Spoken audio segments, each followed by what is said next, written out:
Today, I'm going to teach you how to steal elections legally, how it actually happens, so that we can move on past all of this and work on strategy where it matters most. Pretend this is our state. We have 100 people, 55% lean blue, 45% lean red. Our town needs state representation, and they like to have their districts have about 25 people each so that it's fair. Republicans get creative, making a heavy, large blue district, but look, they now have 3 red districts. This would leave them with a state legislator of 3 Republicans and 1 Democrat, and state legislators dictate election law in the state. And if you don't think they get that wonky, just look at Nebraska. The more people that vote, the better that the left does, so we focus heavy on our blue district. By grouping these people together, it makes them an easy target. Considering the data we have from the right, we'll say that this community is about 16% black, has a median income of $45,000 a year, and there's a college campus there. So we get to work passing anti-democratic laws, assuming that with each one, about 1% of the vote will be lost. Voter ID law, player deduct 1 point.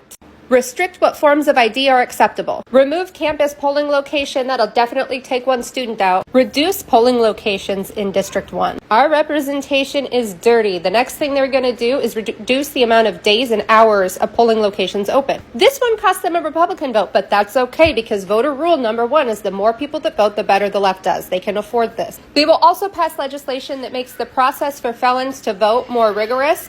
And then the next thing they're going to do is pass legislation to make more felons. They'll be sure to patrol District 1 really well. This one's really sneaky because Democrats are so afraid to come off as not being tough on crime. And hey, you're not a criminal, so you're not going to stick up for their rights. But every time they try to make penalties worse for a certain group, just know they're coming after your voting block. And these are the same people that didn't want to make lynching a federal crime because lynching is already illegal. Look at how one piece of legislation took us from a 10-point margin leaning left to almost impossible for the left to win. What do they have planned next? They're going to require more documentation in order to get your ID, and they're going to make it more expensive and harder to get. They're definitely going to end pre-registration and automatic registration for teens.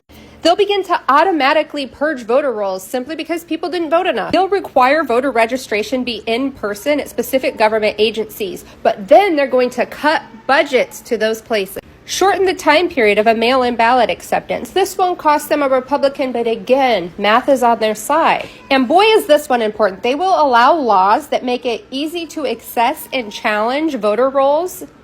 I mean, they have to pay back the lobbyists that got them in their position. This creates an entire extra wing of dirty workers, from lobbyists to minions, like calling in a you-know-what threat. I'm sure that would keep 1% of voters away.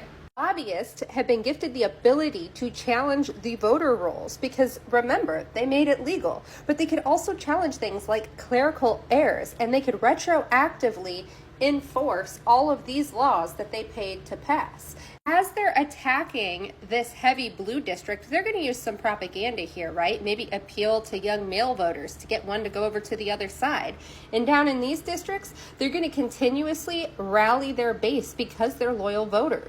And the left is going to quit running candidates. They're going to quit voting because they're going to feel like it doesn't make a difference. And y'all, this is a real example from Iowa. The next thing they can do is have these lawmakers build a prison in their town. They created all these felonies.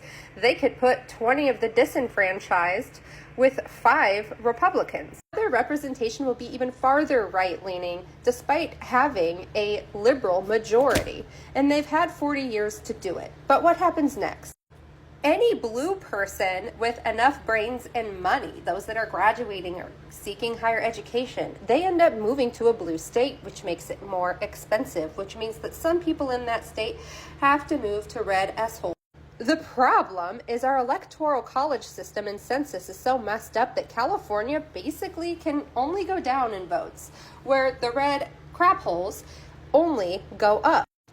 Now, because the census is how we count people, we need to protect it because right now there's legislation that wants to change the way we're counting prison population, which is great. But there's also legislation that wants to stop counting illegal immigrants. And we already know how obscure that term has been used during this administration. Does recounting solve this? No. We know how they did it. Does messaging solve this? No. A message to the disenfranchised goes straight to voicemail. We fight redistricting, we protect the census, and we fight anti-democratic policy everywhere. And then we work on the other things.